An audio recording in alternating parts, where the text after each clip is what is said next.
Kia ora, it's Ekant here, and I'm here at Cave Stream, which is about an hour and a half inland from Christchurch, New Zealand.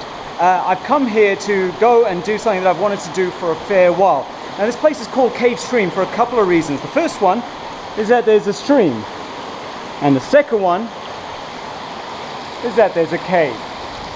So even though the name is not that imaginative, this is quite a cool area.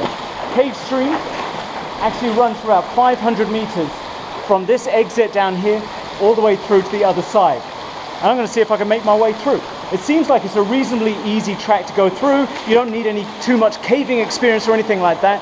But just in case, I brought my waders. I brought a torch, obviously, to make sure that I can see, because it's going to be pitch black under there. And I'm going to start making my way through. I've also brought my GoPro, rather than taking any of my expensive cameras which aren't weather sealed. So I'm going to keep my eyes out, stick the GoPro on my head, and we'll walk through. Now the first pool apparently is the deepest pool, and it can get up to waist height. Looks like this is it up here, and then right at the end is apparently a waterfall that I need to climb up, which would be pretty cool.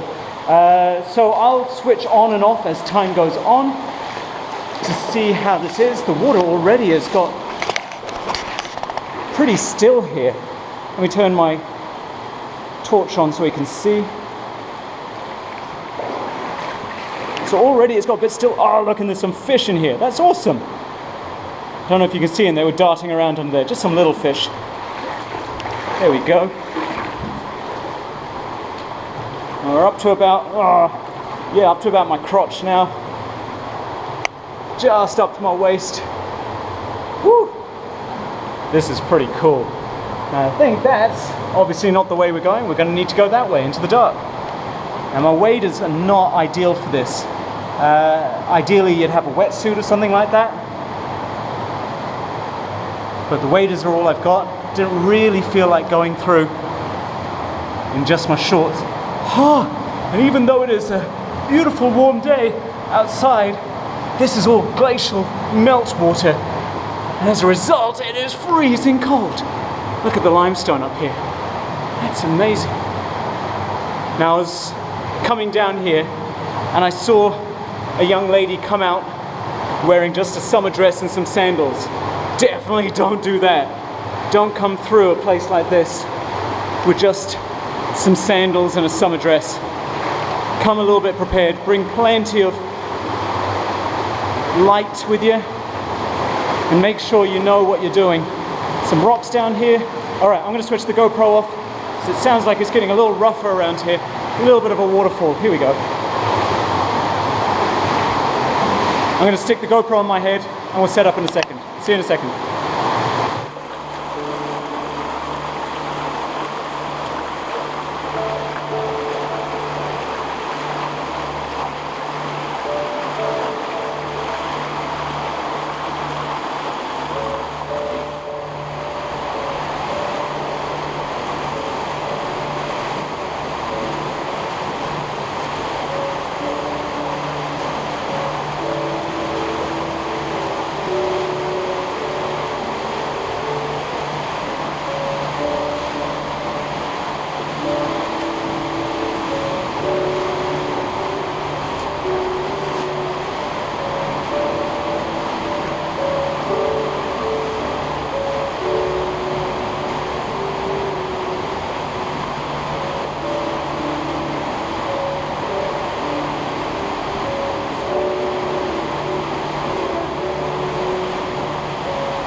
So I've come to an area that's a little quieter. The water's a little stiller here, so maybe you can hear me. You can hear some beautiful acoustics in here. If you look around, some awesome sort of rock formations.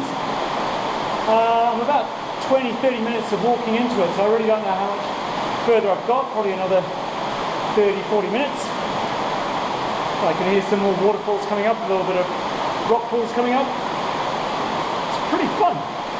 I do not do this regularly. This is something very different for me, but so far very doable.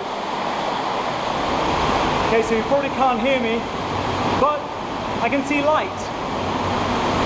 So just through there's a bit of light, and that means we're coming to the exit.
end of Cave Stream. We made it out.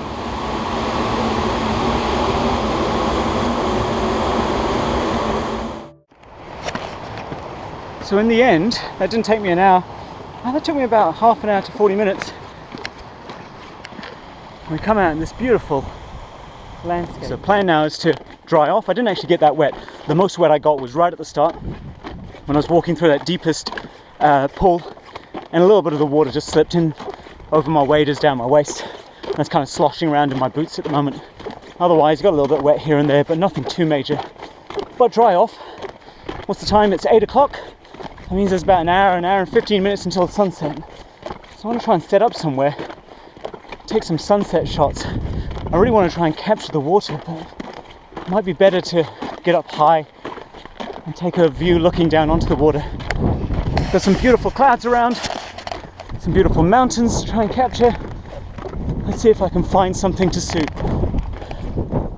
So like I said, the next part of today's adventure was to try and find a spot where I could take some sunset shots, but one of the problems with landscape photography and sunsets is trying to find the right spot with the right light and everything like that. Now, I couldn't actually find the sort of shot I wanted at Cave Stream. It's all quite closed up. I wanted this big, expansive feel, which you kind of get with the Arthur's Pass sort of region. So if you even look behind me, I don't want to open the door too much. You've got these beautiful mountains and everything in the distance, and that's why I thought, let's see if we can capture that part of Arthur's Pass. The problem is, as soon as I got close there, a lot of wet weather started to come in and it started to drizzle on me. It's still drizzling on me here, and I'm a little further away. But out to the east, back towards Christchurch, we've got a lot more blue sky and some cumulus clouds. And that's the sort of thing that's going to give me some nice hues in the sky, give me some nice pinks, some nice reds and oranges, hopefully. So I'm going to see if I can head back a little bit more east, see if I can find a spot that compromises that expansive feel I want, but also with those colours.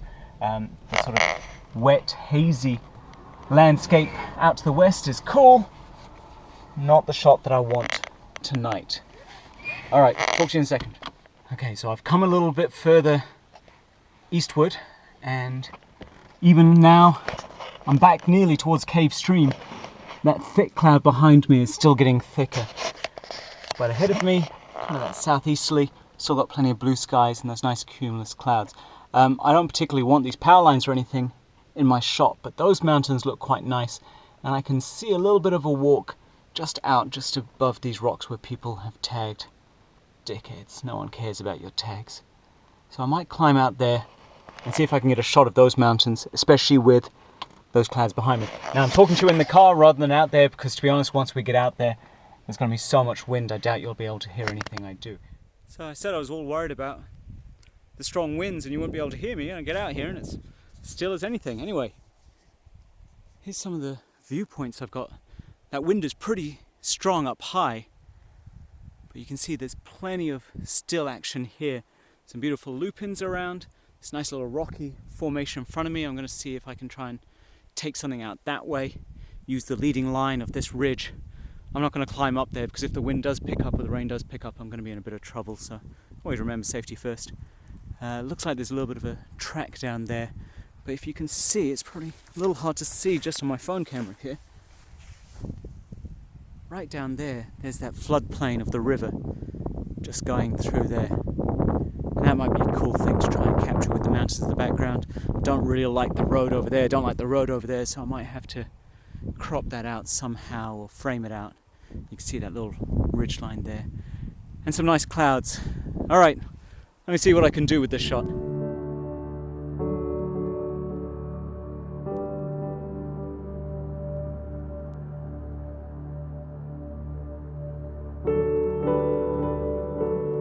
I reckon I've probably missed the colour in this shot.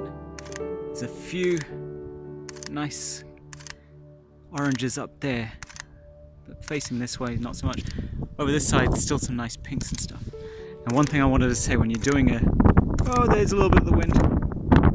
When you're doing a long exposure, or like I'm doing the multiple exposure strategy, it's really good for getting a nice wispy sort of feel to the clouds. Fantastic. But everything in front is going to start shaking around. And when you do that, everything's going to be blurred in the foreground. So, take a nice long exposure of the background, take the ND filter off, or take your switcher app off, and then take a single exposure with the exact same settings in the foreground, and then see if you can blend those two exposures together. It's going to be the safest way and the best way to get the static foreground and then the nice sort of wispy clouds in the background. If you try to do it all in one shot, you're going to have really odd looking photo.